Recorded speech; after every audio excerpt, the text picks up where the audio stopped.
راولپنڈی میں انہوں نے ہمارے ایک مدرسہ فاروقیہ اس کے قریب شروع کیا درس، ایک کوٹھی میں، مسجد تو تھی نہیں، ایک دو درس ہو گیا، لوگ آنے جانے شروع ہو گئے، تو میرا ایک شاگرد ہے فخر الدین، وہاں اسے پتا چلا، وہ بھی 3-4 لڑکے لے کر چلا گیا، بیٹھے رہے، 2 گھنٹے درس ہوا کہ بس صرف قرآن حدیث کافی ہے اور کسی چیز کی ضرورت نہیں، فقہ کی ضرورت نہیں۔ تو اس کے بعد ان کا طریقہ ہوتا ہے نا کہ بھئی کسی نے کوئی سوال پوچھنا ہو تو صرف قرآن حدیث سے جواب دیا جائے گا۔ یہ مولوی فخر الدین صاحب کھڑے ہو گئے، نے کہا جی آپ نے ساری تقریر میں فرمایا ہے کہ صرف قرآن حدیث ماننا ہے، کہ بالکل، کہ قرآن پاک تو ہمارے گھر ہے، اللہ کے کلام کو قرآن کہتے ہیں، حدیث کس کو کہتے ہیں؟ کیا سوال پوچھا؟ حدیث کس کو کہتے ہیں؟ کہا کہ نبی پاک میں جو ارشاد فرمائے وہ حدیث ہے، جو کر کے دکھائیں وہ حدیث ہے، جو کروا کے دیکھ لے چیک کر لے وہ حدیث ہے، آپ کے قول فعل اور تقریر کو حدیث کہتے ہیں۔ کہا دیکھو جی یہ دین کا مسئلہ ہے تو اس میں تو کمی بیشی نہیں ہونی چاہیے، تو میں لکھ لوں ذرا۔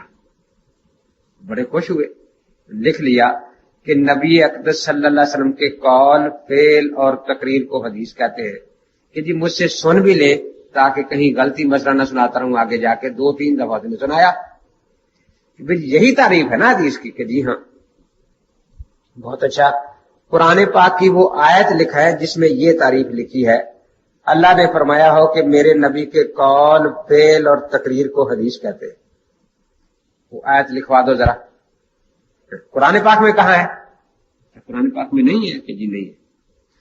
نبی پاک کی حدیث لکھوا دو، حضور پاک نے فرمایا ہو کہ میرے قول فعل اور تقریر کو حدیث کہنا۔ حدیث میں یہ کہاں ہے؟ نہ پھر 2 گھنٹے تم جھوٹ ہی بولتے رہے ہو کہ صرف قرآن حدیث، صرف قرآن حدیث۔ حدیث کی تعریف بھی پتہ نہیں کس امتی سی چوری کی ہے آپ نے۔ تو مجھے تو اگر تم سچے ہو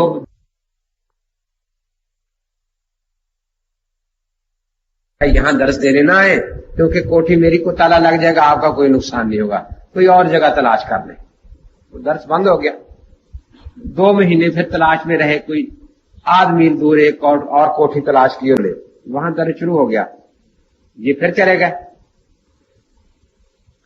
اب وہاں بیٹھے درس سنتے رہے، انہوں نے چہرہ ذرا چھپایا ہوا تھا تو کہ پہچان نہ لے، تو آخر میں پھر وہی کہ بھائی کسی نے کوئی سوال پوچھنا ہو صرف قرآن حدیث سے جواب دیا جائے گا، ٹھیک ہے۔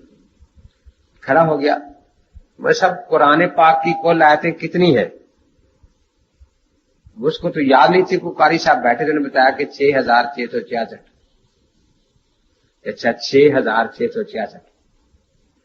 میں سب ان میں صحیح کتنی ہے ضعیف کتنی ہے؟ قرآن کی آیتوں میں صحیح کتنی ہے ضعیف کتنی ہے؟ انہوں نے کہا کہ ضعیف کہاں ہے، ساری صحیح ہے۔ بہت اچھا، لکھ لیجیے ساری صحیح ہے۔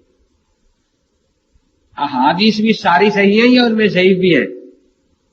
کہ نہیں حدیثیں صحیح بھی ہوتی ہیں ضعیف بھی ہوتی ہیں، ان میں تقسیم ہے۔ بہت اچھا، تو آپ مجھے صرف 2 حدیثیں لکھا دے، ایک ایسی حدیث لکھائیں جس کو اللہ یا اللہ کے رسول نے صحیح فرمایا ہو، اللہ یا اللہ کے رسول نے صحیح فرمایا ہو، اور ایک ایسی حدیث لکھائیں جس کو اللہ یا اللہ کے رسول پاک نے ضعیف کہا۔ وہ غصے میں آ گیا کہ اللہ اور رسول نے کسی چیز کو صحیح ضعیف نہیں کہا، تو پھر تم کون ہوتے حدیثوں کو صحیح ضعیف کہنے والے؟ جب تمہارا عقیدہ یہی ہے کہ اللہ اور رسول کے سوا ہم کسی کی بات مانتے ہی نہیں، تم کون ہوتے ہو یہ کہو کہ یہ حدیث صحیح ہے، یہ ضعیف ہے، یہ صحیح ہے، یہ ضعیف ہے؟ اس کا مطلب تم اہل حدیث نہیں ہو۔ آخر یا اپنی رائے سے حدیث کو صحیح ضعیف کہتے ہو یا کسی دوسرے محدث کی رائے سے اس کو صحیح یا ضعیف کہتے ہو، تو تم اہل رائے ہوئے، اہل حدیث کہاں ہوئے؟ حدیث کو ماننے سے پہلے اپنی یا کسی محدث کی رائے ماننی پڑتی ہے۔ تو عجیب بات ہے کہ بنیاد تو ساری رائے پر آ گئی کہ جس حدیث کو آپ صحیح کہہ کر عمل کریں گے وہ کسی کی رائے سے صحیح ہے۔